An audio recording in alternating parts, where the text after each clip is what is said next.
corações.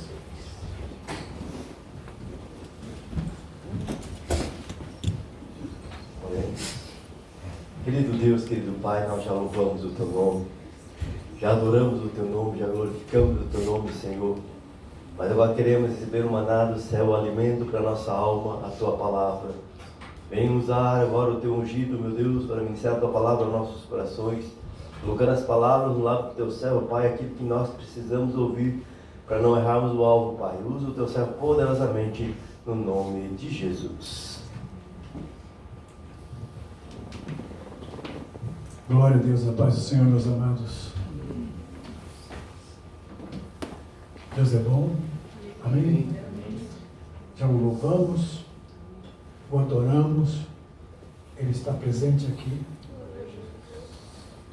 E muitas vezes nós vemos, principalmente hoje, no acesso à internet, os pregadores, estudiosos, sobre as diferenças que há entre opiniões sobre arrebatamento, segunda vinda de Jesus. E por que que nós cremos que a igreja ela será arrebatada antes da tribulação? Será que tem base bíblica para isso? Eles apresentam as bases deles. Mas tem coisas na Bíblia que são tão claras que nós vamos ver. Vamos abrir a Bíblia em João 14. Vocês vão me ajudar hoje. Pastor Alberto, vê se acha do microfone do senhor aí, que eu vou pedir para o senhor ler para mim algumas passagens.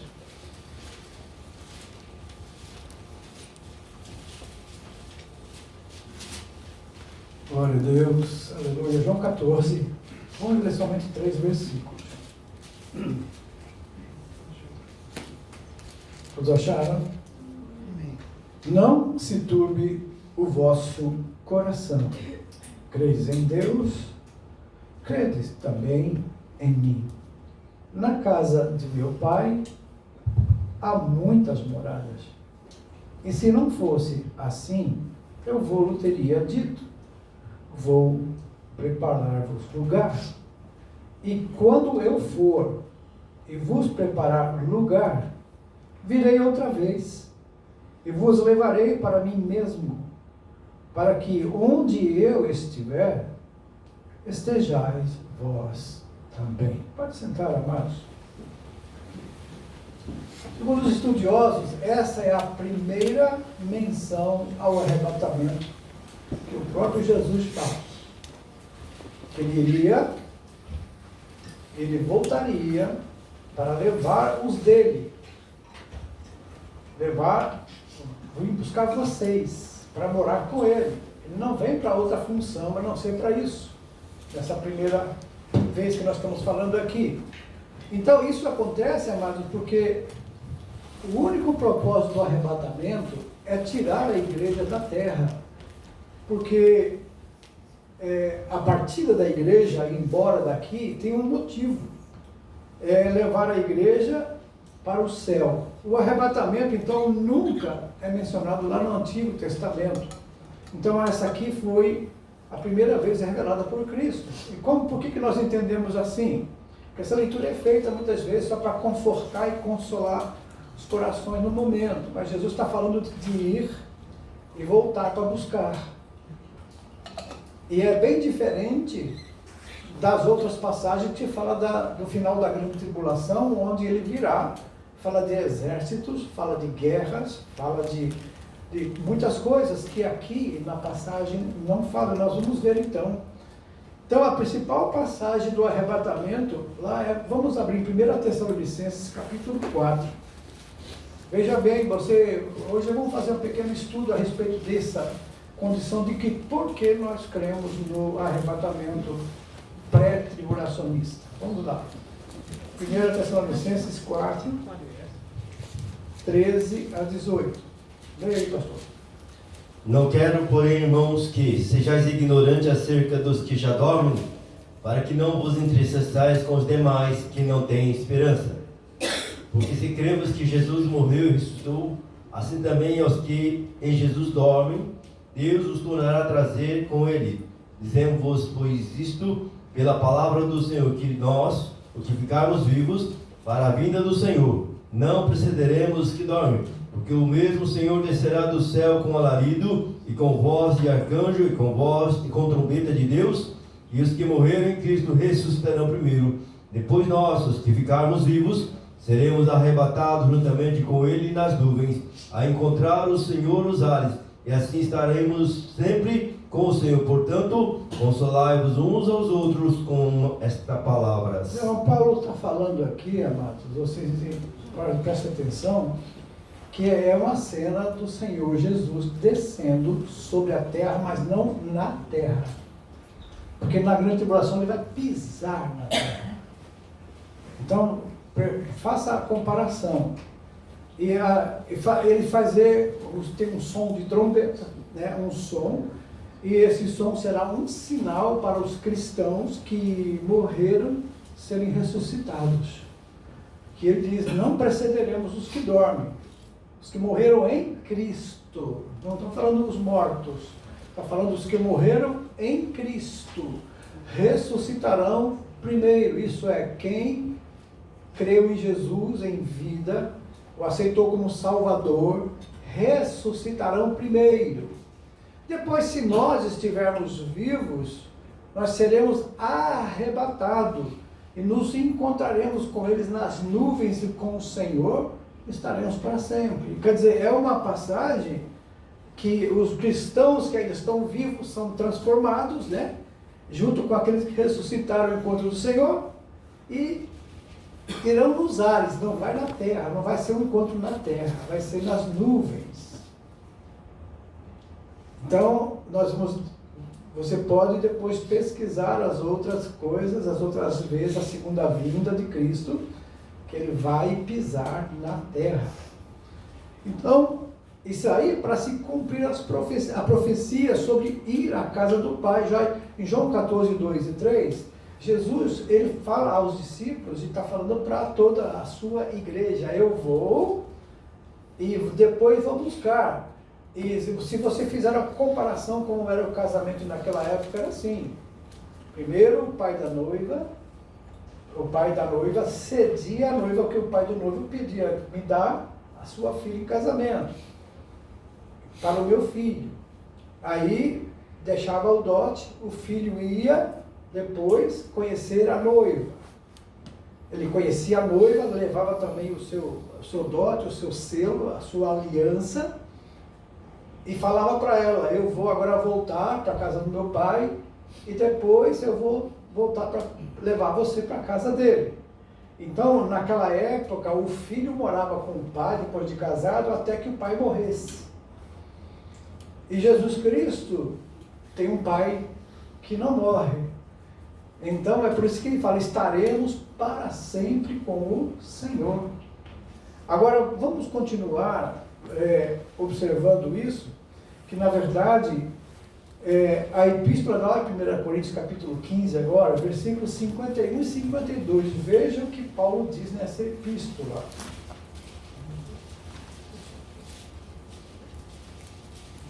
Os crentes dos corpos que morreram, o corpo do crente que morreu em Cristo, como que vai fazer acontecer? 52, por favor. E eis aqui vos digo um mistério. Na verdade, em todos dormiremos, mas todos seremos transformados num momento, num abrir e fechar de olhos, ante a última trombeta, porque a trombeta soará, e os mortos ressuscitarão incorruptíveis, e nós seremos transformados. Isso, então ele confirma novamente a transformação. Então agora, o Novo Testamento, ele indica o arrebatamento diferente da segunda vinda. Por quê? Primeiro, o arrebatamento, ele é um movimento da terra para o céu. Os mortos ressuscitam, depois nós somos transformados e vamos encontrar Jesus nos ares.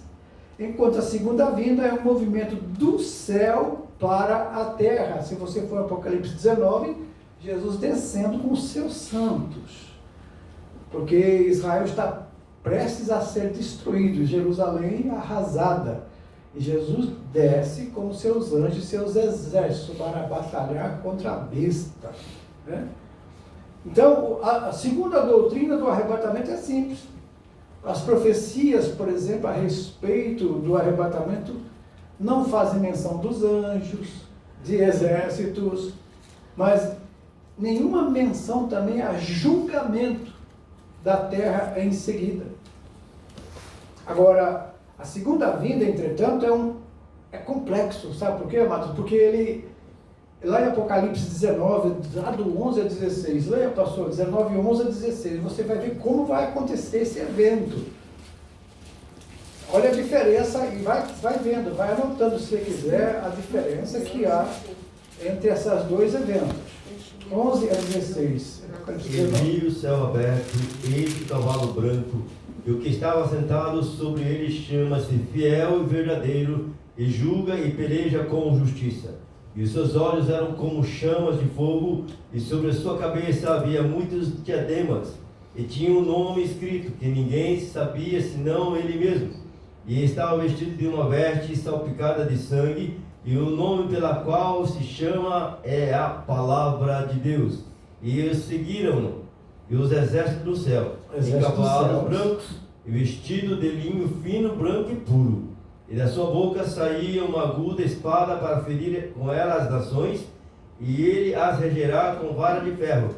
E ele mesmo, e o que pisa o lagar do vinho do furor e da ira do Deus Todo-Poderoso. E no vestido e na sua coxa tem escrito este nome: Rei dos Reis e Senhor dos Senhores.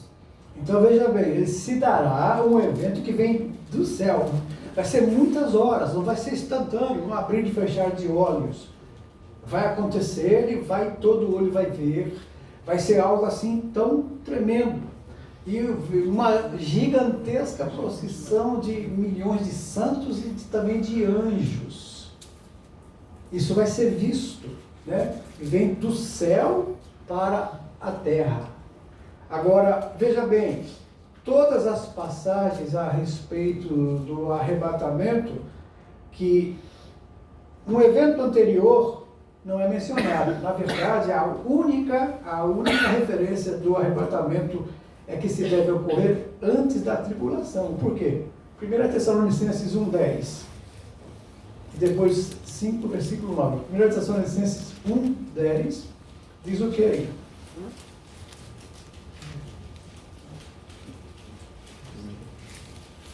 E esperar nos céus a seu Filho, a quem ressuscitou dos mortos, a saber, Jesus, que nos livra da ira futura. A de livra de quê?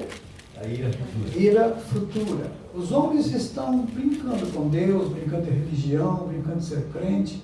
Igrejas estão profanadas, adultério, prostituição, zombarias. A igreja profanando o nome do Senhor. Mas não é a verdadeira igreja. Porque só Jesus conhece a verdadeira igreja. Ok? A igreja visível é a que nós sabemos. A igreja invisível, só Deus conhece. Então ele diz, o 5:9, pastor. Capítulo 5, versículo 9. Porque Deus não nos destinou para a ira, mas para a aquisição da salvação por nosso Senhor Jesus Cristo. Nós estamos vendo aí sobre ira. Então essas passagens que descrevem o retorno de Cristo assinalam muitos eventos que precisam ocorrer antes da segunda vinda. A descrição que Cristo faz de sua segunda vinda, ele fala lá em Mateus 24. Você leu Mateus 24, não vou ler agora porque é o capítulo inteiro falando sobre o final. E também Apocalipse 16, 18. Leia, pastor. Mas, na verdade, não é 16, é 16 a 18. Não vai dar para a gente ler esses dois capítulos agora. Você, se quiser anotar aí depois para ler. Dá muitos detalhes sobre os eventos da tribulação, né, que vai acontecer e que antecede. A Escritura, então, ela fala de uma forma uniforme, com o arrebatamento como um evento iminente. E pode ocorrer a qualquer momento, mesmo que esse tempo não seja conhecido, né? Na verdade, isso nós já sabemos, porque desde o tempo da época dos apóstolos já é falado sobre o arrebatamento, mas até agora não aconteceu. Então, A gente fala assim, mas desde quando, porque a Bíblia até fala disso, há muitos que dizem, mas desde quando sou criança eu ouço falar sobre isso, mas até agora não aconteceu.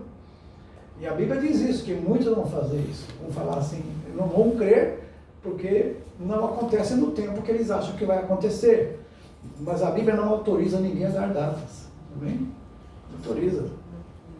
Então, na verdade, a segunda vinda, por outro lado, ela não é algo de modo iminente, ela vai acontecer somente depois que o mundo passar pela ira de Deus. Vai morrer milhões e milhões de pessoas em toda a terra. E catástrofes naturais como nunca vistas. E vocês estão vendo um ensaio já esse ano, né, do que está acontecendo em vários países. Isso é um ensaio. Isso não é nada, porque é localizado. Quando a Bíblia fala da grande tribulação, vai ser no mundo inteiro. Ok? Então veja a diferença. As profecias dos eventos descritos como antecedentes à segunda vinda precisam antes ser literalmente cumpridos. Então como que é? Bom, essa iminência do arrebatamento, ela confronta os indivíduos, nós, a nos arrependermos, a deixarmos as coisas que nos cercam, aquilo que nos prende ao mundo, aos prazeres carnais, às coisas mundanas, abandonar antes que seja tarde, porque assim que a igreja for arrebatada, acabou o tempo da graça. E aí, vamos ler Apocalipse 3:10. Jesus está falando? Não. Apocalipse 3:10. Você vai ver o que Jesus fala para uma igreja que era a única igreja, uma das duas igrejas, mas essa aí é a de Filadélfia, antes da Laodiceia. A Laodiceia é a igreja que chamou o povo que manda. Então, a Filadélfia é a igreja fiel. Jesus elogiou o pastor dessa igreja. E olha o que ele fala aí no 10. Como guardaste a palavra da minha paciência, também eu te guardarei da hora da tentação que é de vir sobre todo o mundo para tentar os que habitam na terra.